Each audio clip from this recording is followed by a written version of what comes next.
زکوٰۃ جو تھی اس لیے بنائی گئی تھی کہ اللہ تبارک و تعالیٰ آپ کے دلوں میں سے مال کی محبت کو ختم کر دے. پہلے زکوٰۃ کے مطلب سمجھ لو.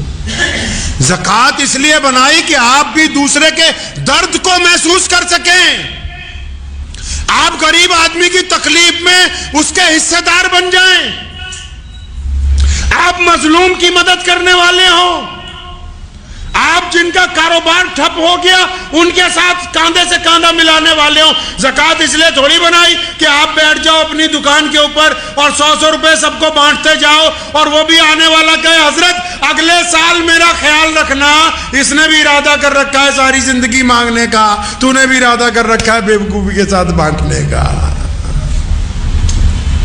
اگر زکوٰۃ کو سنت کے مطابق لے آئیں گے نا, بہت سارے لوگوں کی میری یہ گفتگو شاید چپ جائے گی. محمد رسول اللہ جیسے زکوٰۃ دلواتے ہیں, دیتے ہیں, ہم میں سے کوئی اب اس کے اوپر نہیں ہے. پورے قرآن حدیث میں کہاں لکھا ہے کہ ایسے زکوٰۃ بانٹو جس طرح تم بانٹ رہے ہو, جیسے آپ زکوٰۃ بانٹ رہے ہو.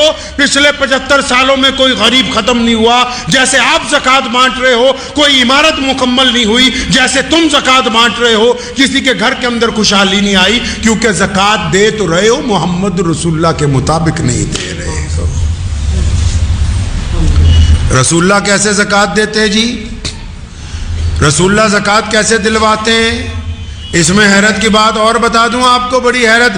اسلام کا پلر ہے زکوٰۃ, لیکن پیارے پیغمبر محمد رسول اللہ نے کبھی زکوٰۃ دی نہیں, کیونکہ ان کو دولت سے محبت تھی نہیں. جتنا آیا سورج غروب ہونے سے پہلے لٹا دیا اللہ کے راستے کے اندر.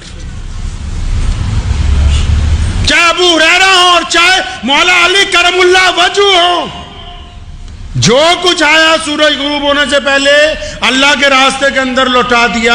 حضرت علی کو کسی نے پوچھا کہ مولا کیوں نہیں پیسے جمع کر کے رکھتے؟ فرمایا ٹھیک ہے جائز تو ہے, اگر جمع